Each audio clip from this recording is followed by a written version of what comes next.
Hello, welcome to Protracking with Syphus. New setup this time. We're working in an emulated version of ProTracker, or a ported version of ProTracker, and we're working entirely on a desktop machine. And I'll explain why. Most of the principles are the same as working on hardware. But first I'll start by playing some music. Let me see.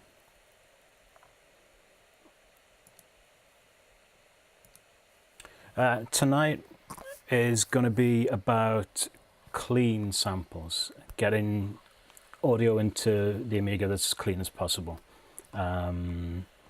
Last time it wasn't meant to be about dirty, horrible, noisy samples, but that ended up being what it was about, because these samplers are pretty noisy unless you put a ridiculous amount of effort into getting them in clean.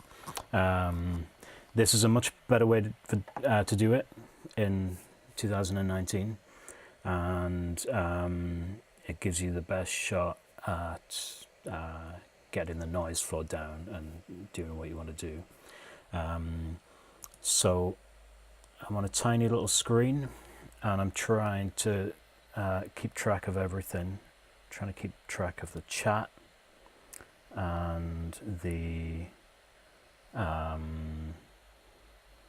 OBS, the streaming, the audio. Hopefully everything will work.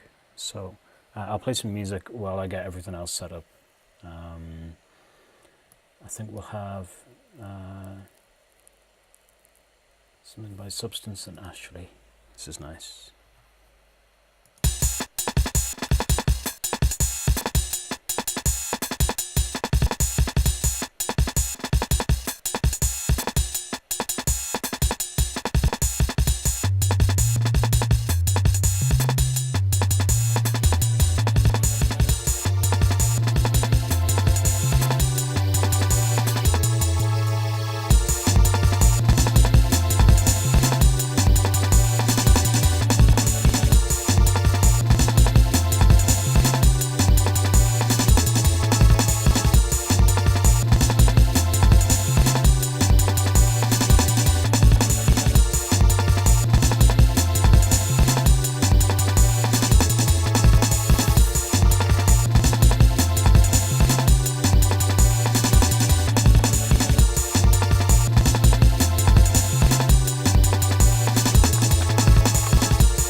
stop that there. There's no graceful way of ending a module, usually. Yeah.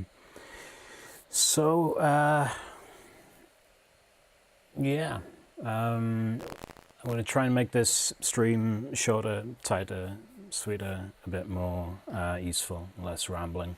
There is a particular point, and that point is using Amiga Pal, which is a bit of software that I've written. I wrote 2 years ago. It worked, kind of. Worked for me. I don't think it worked for many other people. I've smartened it up. Took out a few options. I wanted to make it really straightforward. So you drop samples onto it, convert them, they're ready to go on the Amiga. You've got a few options left that we'll talk about. But mostly, this is the other end of the spectrum to the last stream. This is clean as possible, retaining as much of the character of the original sample as you can. And it should go some way towards explaining why so many classic modules, especially non-chip modules, so drum and bass, house, jungle, mods, have such amazing samples in. You think, how do they get them in that clean? Sometimes they were sampled in, decent samplers.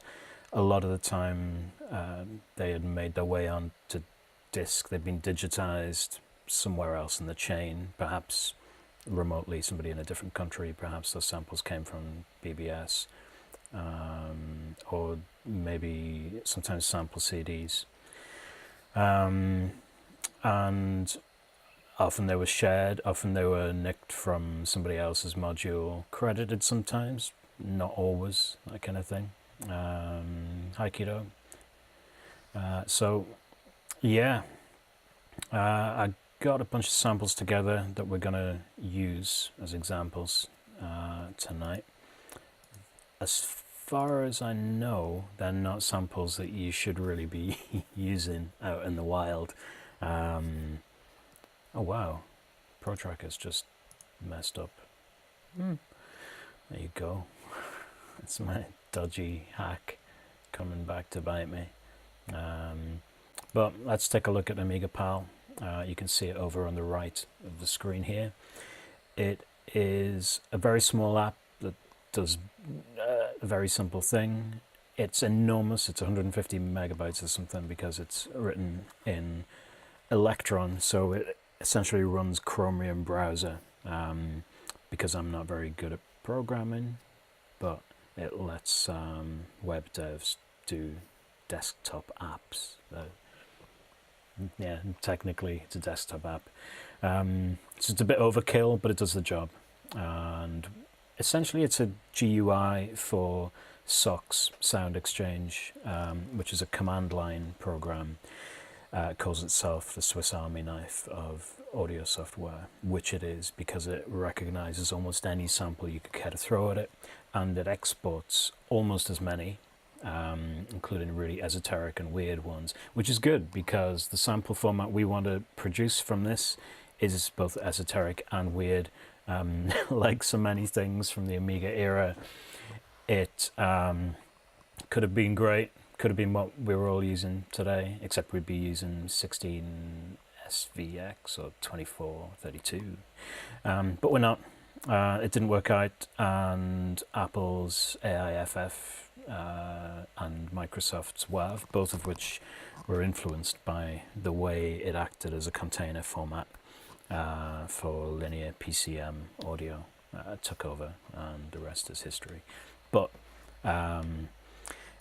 while ProTracker can load all sorts of audio, either you can throw binary in there and trim it down, as we've seen in previous streams, trim it down to a few bytes and make a chip sample out of it, or just get crazy digital noise from, or like we did in the first stream, open a text editor, put some ASCII bytes so that you can set amplitude and create a primitive waveform, stick it in here. Readme.txt does make a great snare, as Kido says. So yeah, you can throw in raw audio if you know what the encoding was, or if you know what the sample rate should be, you can get a lot of things to sound kind of alright. Doing it like this, I've wrapped up a whole lot of options in socks. I think of it as my recipe. There are others. That's a string that would normally be typed into the command line, wrapped up in a bit more of a straightforward way, so that we can do things like change the sample rate, just tell it which kind of mono mix down we want. I'll talk about that in a moment. It does some dithering and some normalization, and I've decided to take out those options and just have those baked in to make this as straightforward as possible. So what we're trying to do when we get a sample into the Amiga is to get it usually from 16, sometimes from 24-bit down to 8-bit. And well, the Amiga is a 16-bit machine with some 32-bit internals. All the audio is 8-bit. That's not strictly true. I'm not here to be right. I'm here to give you the gist of it. But yeah, you can get 14-bit audio out of the Amiga. It doesn't have any native capabilities for 16-bit. Natively, Paula, the sound chip in the Amiga, works usually at 8-bit, and especially in ProTracker. ProTracker's always working in 8-bit. And the sample rate is whatever you want up to a certain limit, because ProTracker plays these samples back and pitches them by running them at a sample rate, essentially at a speed. So if you record a sample at a high rate on one of the highest notes that ProTracker can do, then you can't pitch that up easily, but you can pitch it down. If you want to pitch it up, you'll have to resample it. And that's something you can exploit to get a high quality downsampling, because normally you're going down from 48K or 44.1K, which is what we're used to hearing in MP3s and WAVs. And whatever any audiophile tells you, there is not much point in using human ears to listen above 48K. If you're a discerning dog, maybe, but human ears, you're not getting much benefit other than the imagined beyond that. That's a whole other discussion, not for here. That's one for weird audiophile websites and user groups. But people who know something about ProTracker think, oh yeah, well, it's 8-bit and it's like 11025 kilohertz and everything sounds a bit crappy. Well, that between 11025 and 22050, that area, you're between a quarter and a half of the kind of sample rate and quality that we're used to nowadays. But but yeah, we do have options, and we can go up to about 31K. I say about because it varies depending on whether you've got a PAL machine or an NTSC machine, and I've rounded down some of these values. You can fine tune if you need to. If somebody thinks that's not good enough, I'll go in and fix it. It's just a lookup table. So what this gives us now that the previous incarnation of Amiga Pal didn't is a ProTracker target note. So that means the pitch that this sample is when it's a WAV, when you listen to it on your computer. When you do this conversion and put it into ProTracker, the note you will have to play in ProTracker to hear it at that pitch is this note, the target note that you put in. So if we sample at B3, then B3 will sound right. Everything else will sound lower because B3 is the highest note that ProTracker does. And that's it's not the same as B3 on a piano keyboard. It's relative to ProTracker, but essentially pitches in the real world are kind of meaningless for tonight because we're talking about how ProTracker note relates to sample rate and how that relates to quality. So I'll get some samples in there. I've got a load of samples that I grabbed earlier, and I'm going to drag and drop the whole folder on there. I'm hoping this won't cause everything to slow down and go wrong. So I wanted this to be drag and drop, either individual files or an entire directory. You drag it on here and every sample gets its own player. Target file name currently just shows you what the file name will be. At the minute, all we do is switch .wav for .8svx. The previous version of Amiga Pal, you could have different output formats and prefixes and suffixes, but I ditched all that. And yeah, it's a load of samples. I'm going to play some of these samples. They're really nice. I've culled them from all over the place. Some are from the old the 0G Jungle Warfare sample pack. Got some from a Blue Martin pack that he released or made available, which I think is I think none of that's cleared for for commercial use at all. That's just a bunch of his favorite samples. So coming through, play that again. That should be coming through. Okay. And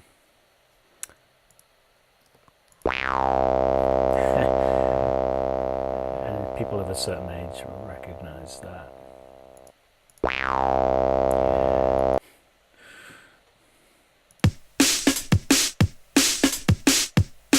So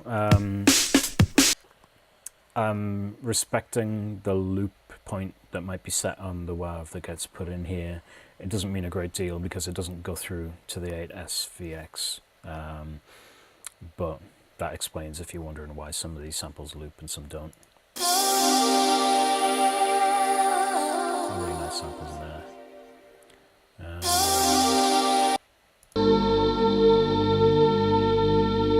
So we've got some drums, we've got some bass, we've got some pads, we've got some...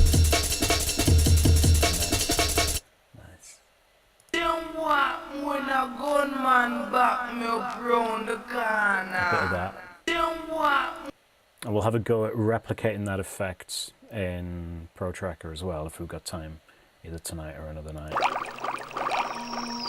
Lots of enchanted water. Yeah, perfect. Lots of this.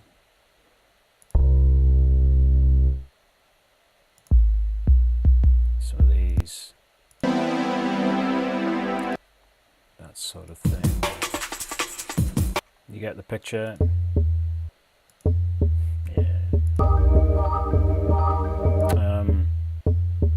Yeah, so Amiga Pal just wraps an HTML5 interface, gives every item a media player. We just play those. But the nice thing it does, the thing that took me ages to figure out, was this nice little looping thing. So typically, especially at higher sample rates, the file size will shoot up and ProTracker will only be able to read the first n bytes of that. So you don't get a choice of what offset it uses if it can't load the entire file. So sometimes it's best to do some of your trimming before you even get into ProTracker.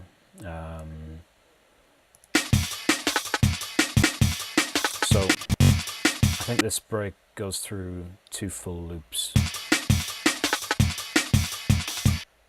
They're different, but you could pick the one you want. It's pretty accurate visually, but you do it by your ears. Your ears will tell you when you've got it right.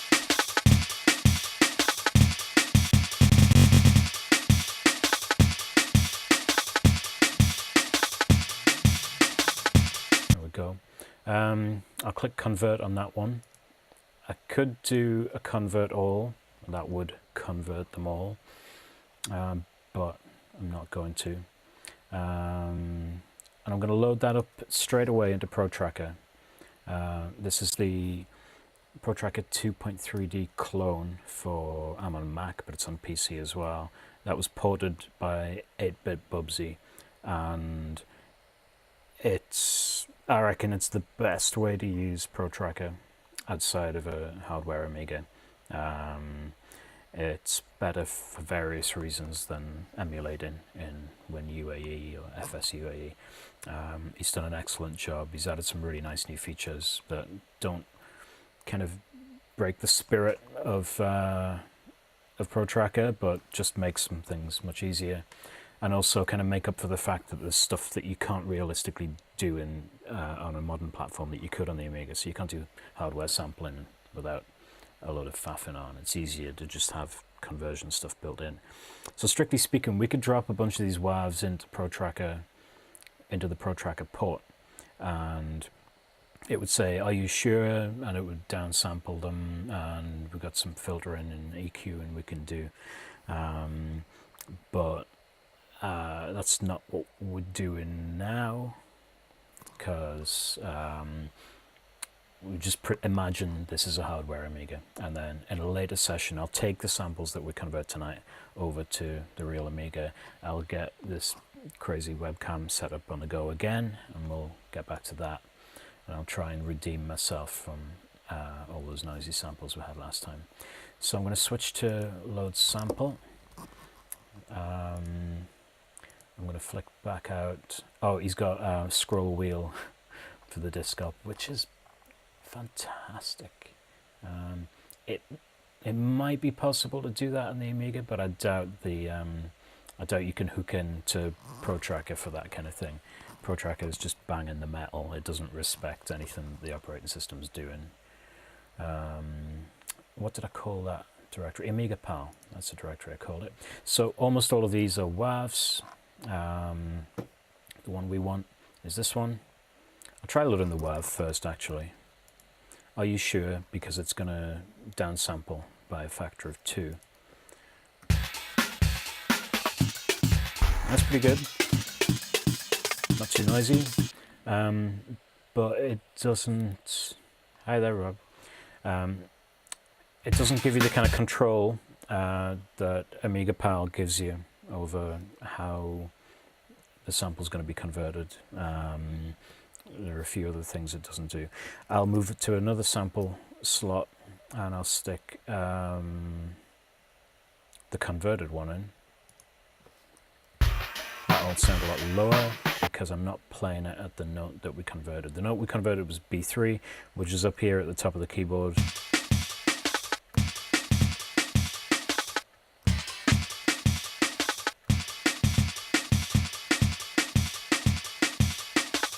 So I'm pretty happy with that. There's not much noise there. You'll notice it's a tiny bit hotter. I can try and match the pitches.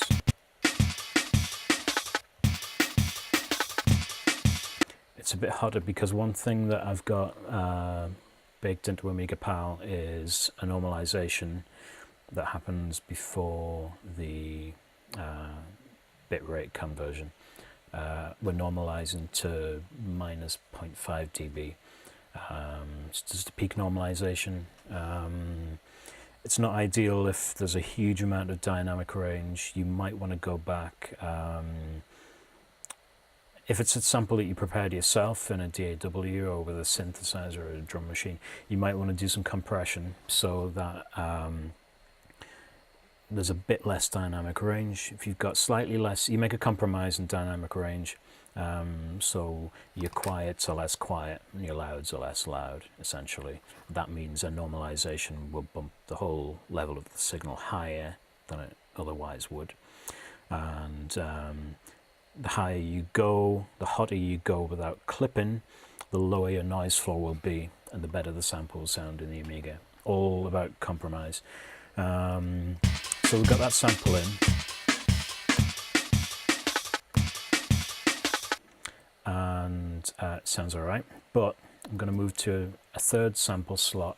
I'm going to go back to Amiga Pal, and I'm going to switch on the 8K low pass filter, and I'm going to convert again. So converting again overwrites the file that we just converted. Done. I don't need, all refresh does is refresh the view, but if I click that sample again, it'll load in. I'll refresh it just to be sure. You can see the waveform's ever so slightly different, but to be honest, the sample didn't have that much going on above a 8K anyway. The 8K, what it really does is, if you've got a sample with a lot of complexity in the upper and in the high end, a bit reduction and a sample reduction will usually add a bit of noise in the dithering process up there. It's more audible up there. And if you slice that off with a filter, then you lose a lot of the hiss that you sometimes get when you do one of these conversions. But because of Nyquist's theorem of sampling, which you all remember, I'm sure. Oh, I forgot about it until I tried to do an 8K low pass on samples that were below 16K. So you can't. SOX will complain if you try to get it to convert a sample, which, if you try to get it to do a low pass EQ or filter at more than half its sample rate, less than half its sample rate. That's an arse backwards way of explaining it, but what I'm saying is that it wouldn't have any effect on those samples anyway. You wouldn't normally use that on a bass sample if it had been prepared properly already with no mess in the upper mids and the high end. Anyway, that's not a great sample to demonstrate that on because it already sounds great. This one sounds pretty good.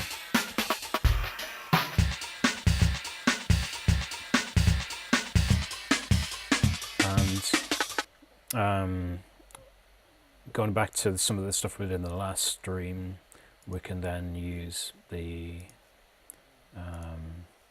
third. I've gone to edit up, and then the third window in edit is a sample editor with extra things. This is a really handy thing down here. It says fix DC. ProTracker 2.3D and E on the Amiga don't have that, but it's a useful thing to have. Anyway, getting distracted. So the famous boost, which is really a kind of high EQ boost, adds a bit of distortion, and it can give you a bit of snapback on your drums that you might have lost through the downsampling process. Normally, if I cared a lot about my break or my samples, I would take a backup first.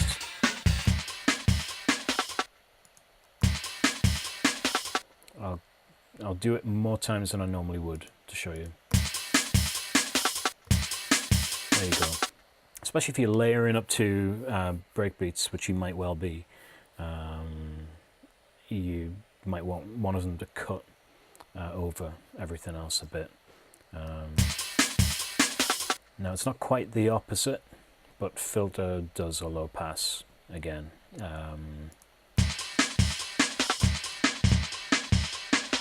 There. Now the extra filter function that 8-bit Bubsy has added here is really good, but I'm trying not to get used to it because I don't have it on the Amiga, which is where I prefer to do tracking. Let's get some of the samples in. Let's get back to disk up, get ready for another conversion. if I'm speaking slowly, a bit like I'm drunk, it's because I've got a weird monitoring lag on my headphones. So I'm hearing myself with about 400 milliseconds delay, and it's weird. With that one, let's have something. Right, so there's a lot of complexity here. We're going to take the whole thing, see how much of it we can fit in. I'm going to leave off the low pass filter first, just to see what happens. I have a feeling it might cut off some of the sample. I have a feeling that almost 6 seconds might be too long for this. It will cut off the end rather than the start, so we might get away with it and just fade it down a bit earlier. I'll do the convert, done. None of these conversions take long. Keto says Amiga Pal looks like it remembers loop markers that you may have set before. No, it recognizes loop markers that come in on the sample itself. So if you've got loop markers in a rex file or a WAV file, it'll remember the loop state, and sometimes it'll reflect those, but I haven't built that functionality in. Sorry. That conversion's done, and I'm going to refresh the view here. Now I can't see which one it is, but it's pretty obviously going to be the much smaller one. Nope, it's not. It's going to do that anyway.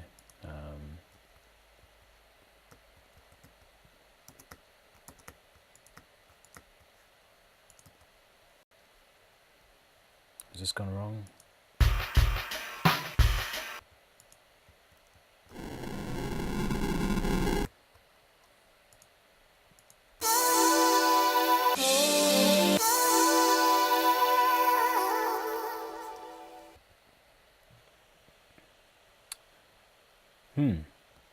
Something's going on here. Something interesting. The upper one should be the ASFV. Hey, I've crashed ProTracker. So that's interesting. We've learned something there.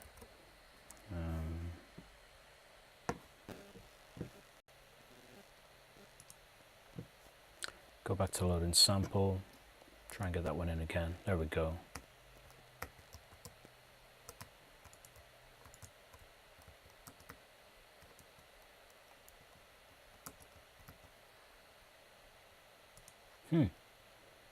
Yep, save often.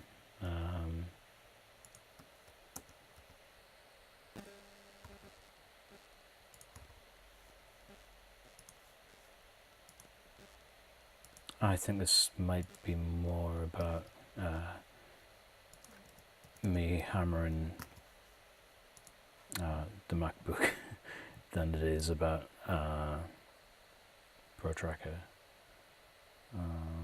This thing sounds like it's going to melt. Let's try loading a mod.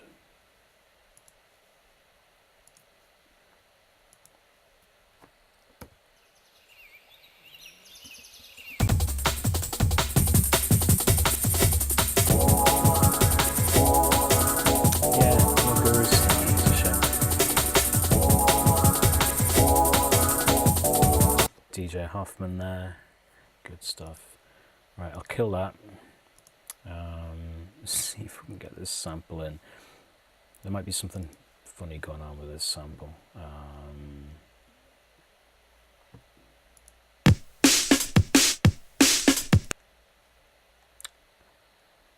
Let me get something else in. That's a bit shorter. I'll convert that. Connected pad, that's called. We're going to load samples. We're going to go up and find the Amiga Pal directory. And there's the one we want. Okay. Back in business.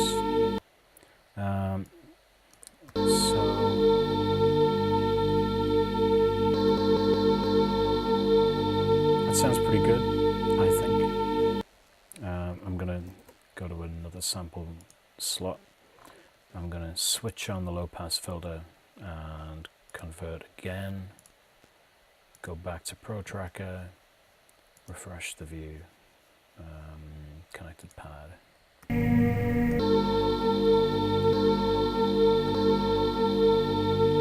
Almost no difference there, really. I am curious to know why this one didn't work, so I'm going to try it again.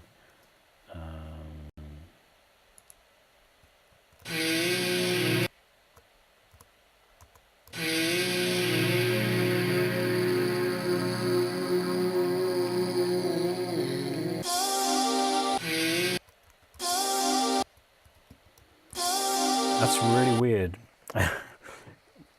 When I press a note on the lower octave, it plays properly. When I press a note on octave up, it does this. And loads of notes just won't play anything at all. That's highly odd. I'll talk to 8-Bit Bubsy about that, see if he's got any ideas.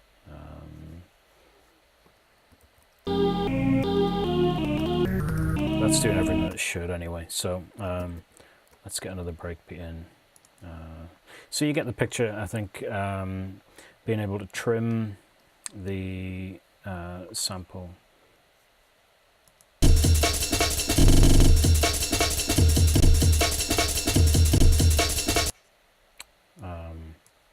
Drag and drop it, convert it really easily and quickly.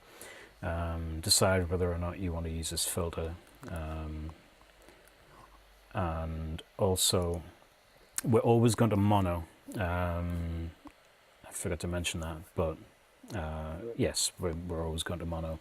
Now you can, in a tracker, you can play out a stereo file and give the impression, if somebody was listening in hard pan left and right, that they're hearing stereo. Really what you're doing is playing the left half of that sample in one track that you know is going to come out of the left, and the right in a different track. It's very wasteful of space and tracks, so it's rare that that happens.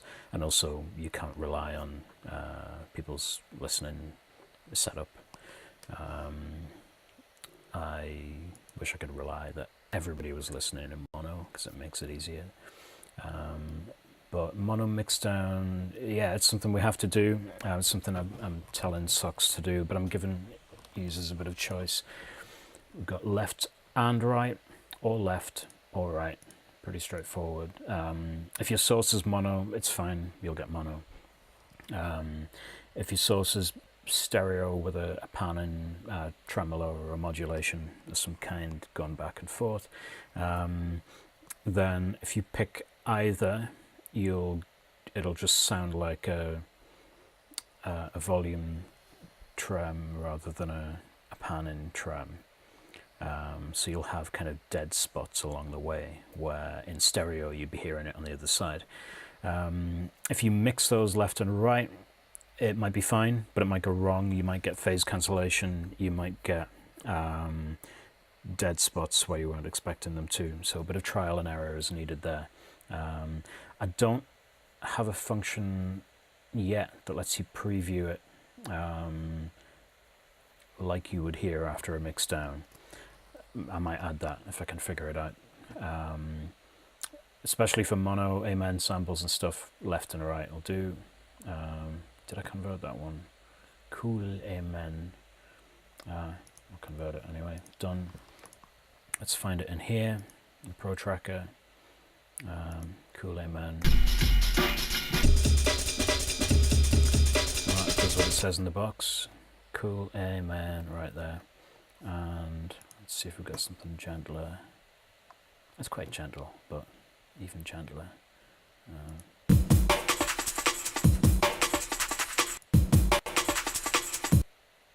I'm going to take half of that.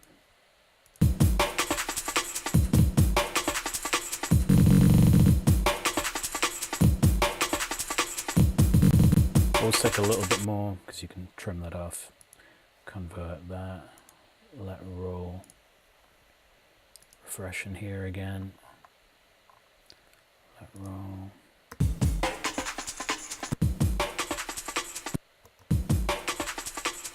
So that could use a boost actually.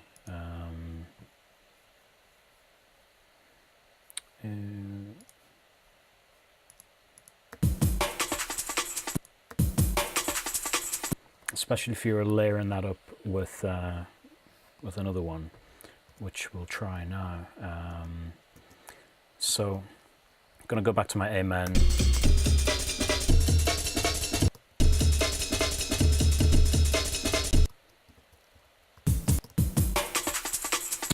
I'll base it off the on this one actually. Now we're going to pick a speed. Normally you want things to flow pretty fast in a tune that's going to have a lot going on in it. If you want to do really fast breakbeat chops and pattern effects and very high resolution fine volume slides and stuff, you should run the speed as fast as you can manage. That's pretty quick. 2 is even quicker. Sometimes people shift between speeds. It's easier to work at slower speeds, and if all you're doing is running some samples on loop, then it doesn't need to be fast. And then switch to a lower multiplier, therefore a higher speed for a specific thing you want to do, maybe time stretching, which we'll look at, because you can time stretch on the Amiga, sort of, and it's good fun. It sounds awesome. It sounds proper old school, proper Goldie. I'm not saying Goldie's proper old school, proper slightly after old school. So let's pick ourselves a nice drum and bass BPM, like 165. Let's get that sample looped. Sounds like it's got a bit more than it needs for a perfect loop.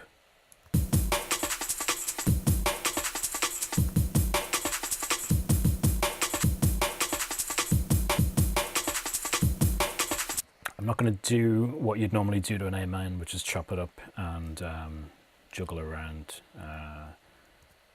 the slices. Maybe a bit.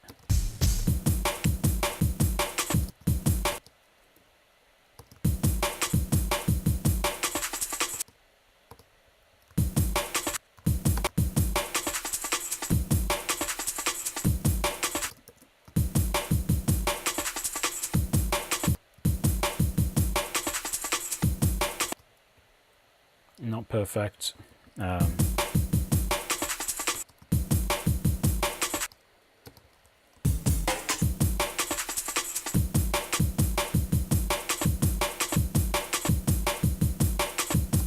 actually running really fast. Doesn't need to be quite that fast. Except it does, because that's what I'll leave that fast.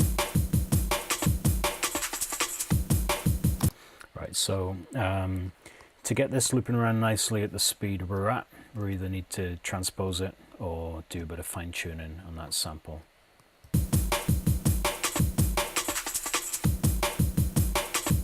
So the whole sample's not playing through before it's re-triggered on an even step of the pattern. So we need it to go a bit faster. To get it a bit faster, we'll pitch it up. We'll use fine tune to go up like this. That's not enough. And I think we're at the top sampling note, so we're going to have to either reduce the speed or reduce the BPM. We don't want to reduce the BPM because we're at 165. Why would we want to reduce the BPM? I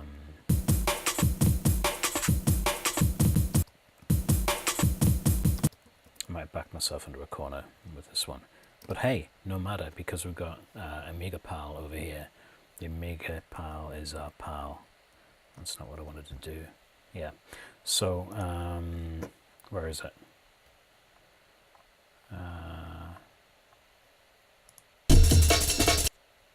Was it Cool Amen? No, it's a Let It Roll break.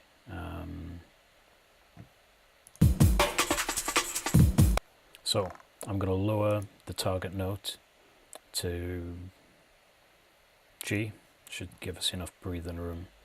And then we're going to go back down and find it. And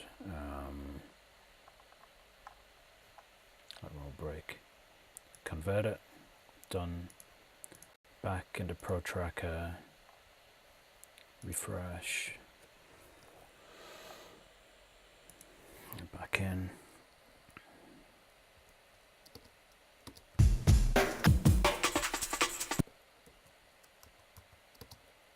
Right. It still sounds pretty good. So I'm going to do what I've done in previous streams. I'm going to carefully, in increments of 120%, up the volume to kind of normalize it, to take it to its peak. Doesn't matter if it clips a bit. I want a bit more snapback in it. Oh, a bit more volume. And I'm going to loop it again. Same kind of loop as we had before. There we go. All right.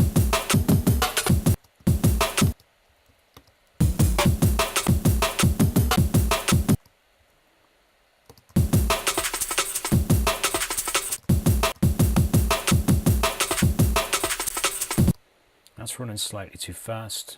Bring the fine tune down a bit.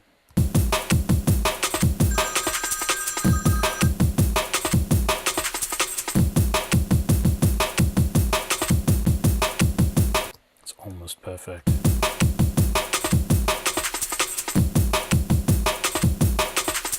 Not quite though. Run that down at G sharp.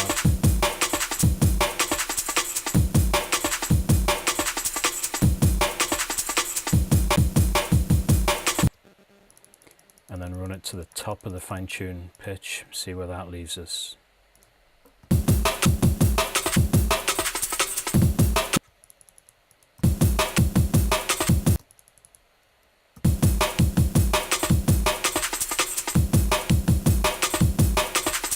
Okay, there we go. Let's get that, see what kind of speed that A-man's doing. I'm going to mute this channel 1 with Alt-Z.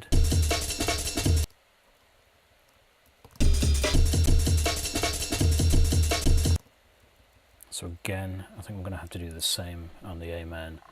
I'm going to have to bring that in. Cool A-man, that was called. Going to convert that.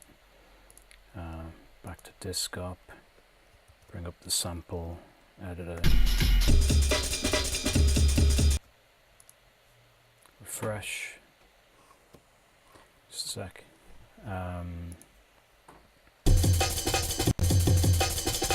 Now I can get that much much higher pitch if I want. Pump the volume a bit. Bit of a boost. Really doesn't matter if this one sounds nasty. It's supposed to.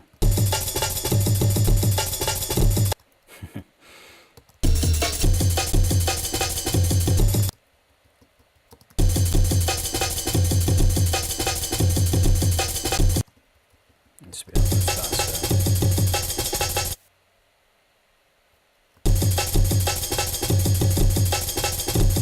Oh, a little bit slow.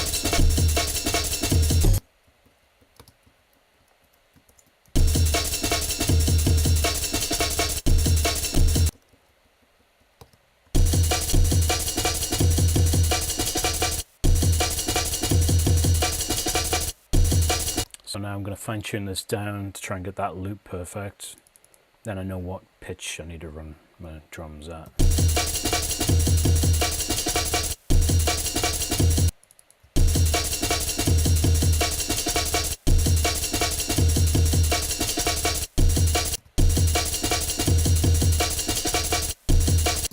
got a bit of silence at the end. So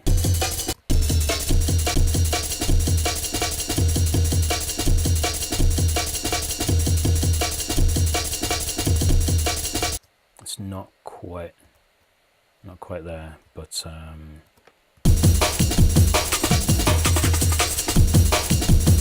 they run against each other fine. So we're getting there.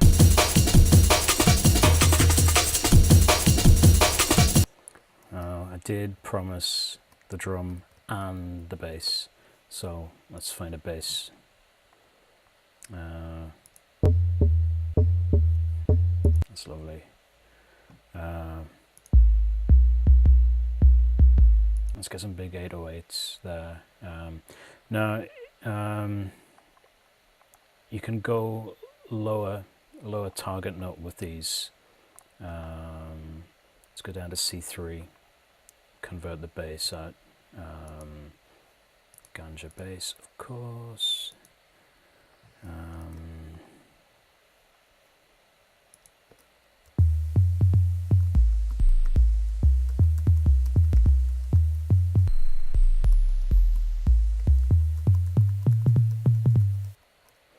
fact, I'd go even lower with that. Let's try. Oh dear. I think I've missed a note out of my lookup table. Oh, I didn't. It's just in the wrong place. C2. Whoops, that's a bug. Hey, good job on testing this.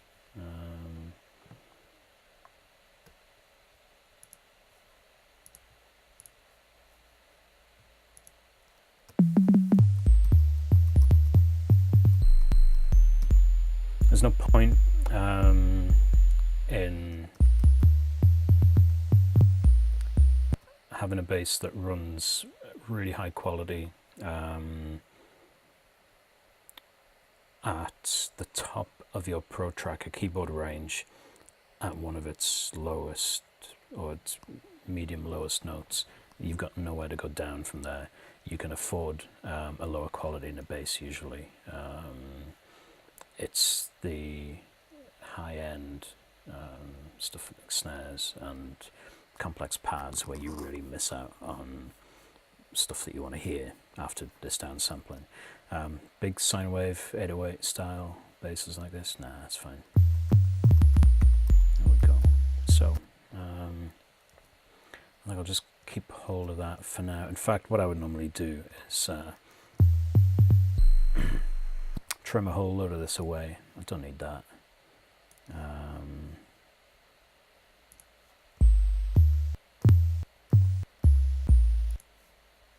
Loop that.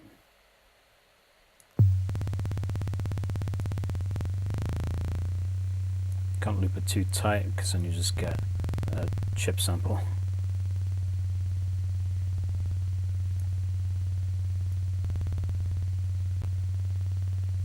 I'm never too clean on these because normally I'm going to downpitch and fade them. It's rare that you want one of these to hang out, to play out. That's what you want a big grimy roller bass for. Might take a loop off it, to be honest. Okay.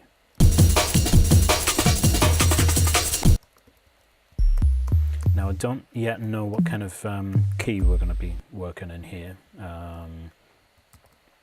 That will be determined by the other samples we use. If I had enough spare CPU on this machine, I'd have Ableton open and be recording some roads or something like that, but I don't.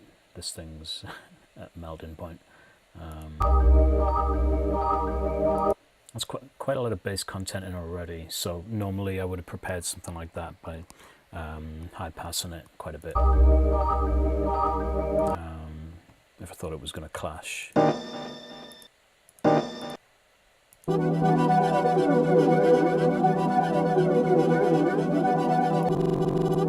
a nice long pad, probably too long. I'm going to go back up here, get it in at a higher quality, higher sample rate, and trim it a bit in Amiga Pal, convert, and it was called Stone Pad.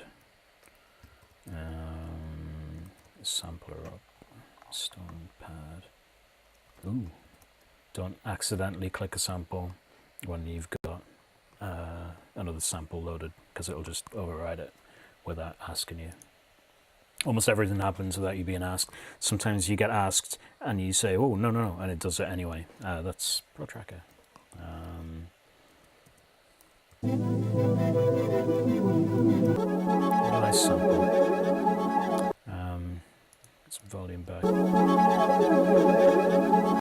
So definitely in this sample, that 8K low pass that I did will have taken a lot of pretty nasty aliasing and dithering noise off the top, a lot of hiss, but we'll get a little bit of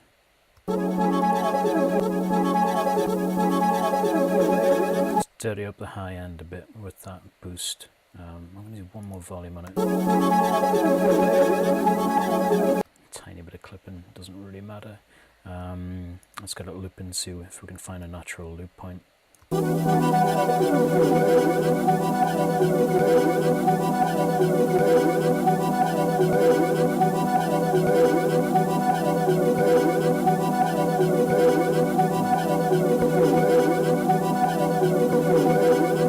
Sounds alright.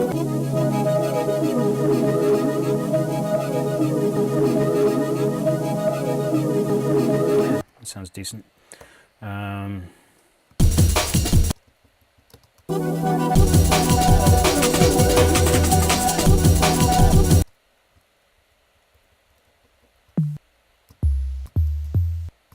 So we've already got a sense of key coming from at least one of those drum loops.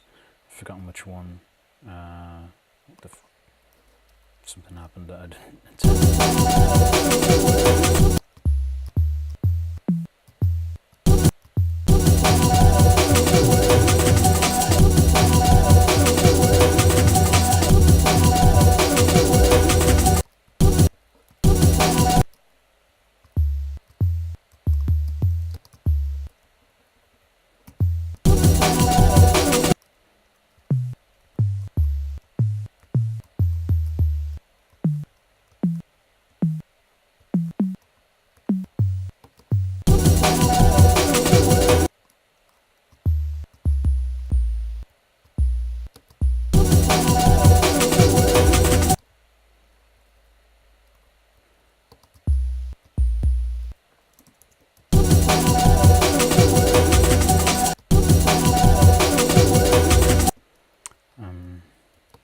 Somewhere more sensible. So at this point I'm just sketching in where that bass might go, but you can hear there's a lot of bass content in the sample and one of the drum loops that's kind of guiding how that's going to go.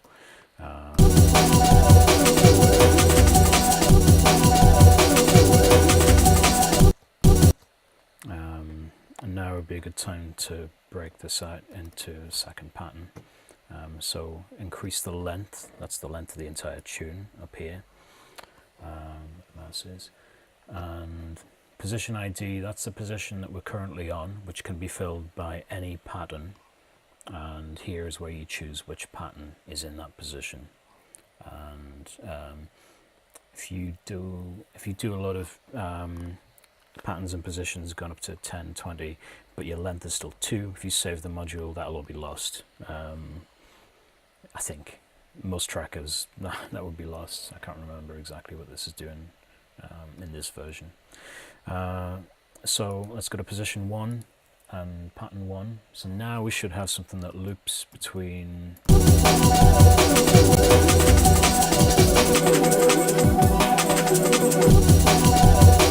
those two. I think we're getting there. Now if I can remember my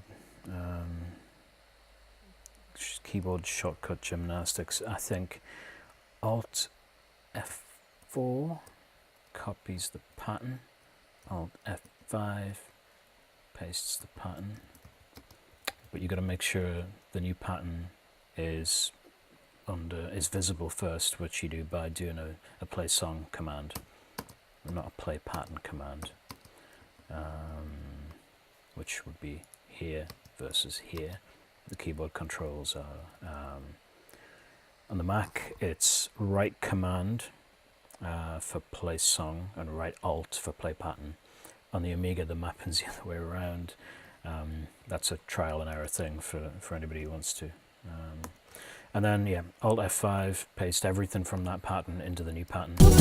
We've essentially cloned it. So let's zap this this bass with a Command K.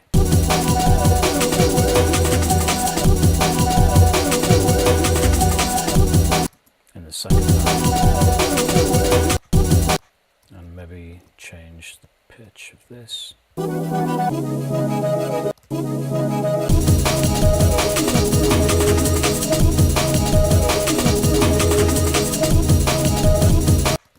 There's a lot of bass coming out of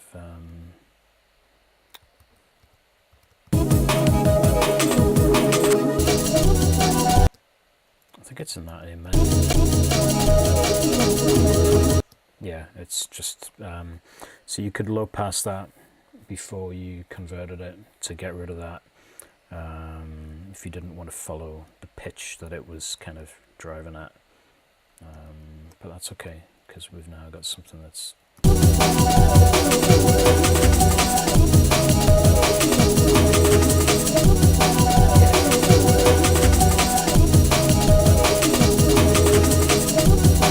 so hey, that's a 2-pattern loop.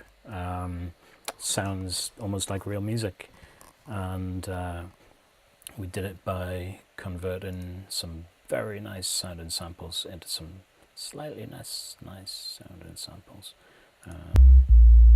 There's a nice sub. Didn't have time to use the blood clot sample, but we're an hour in. I'm going to wind it up now, and we'll pick this up again, look at some other tricks, dealing with samples once you get them in, how to deal with a problem sample, what kind of prep you should do before you even put a sample into Amiga Pal. But now somebody said earlier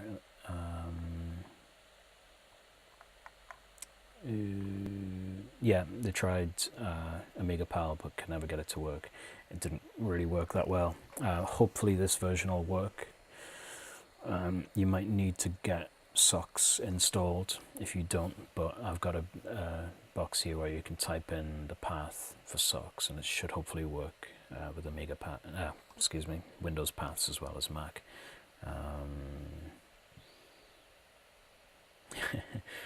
Yeah, well, a bit of trial and error is good. I wish I had there's not really any sensible way of doing a preview of what it'll sound like at those rates, not least because I don't know of a good ASVX sample library, replayer library, but I'll look into that.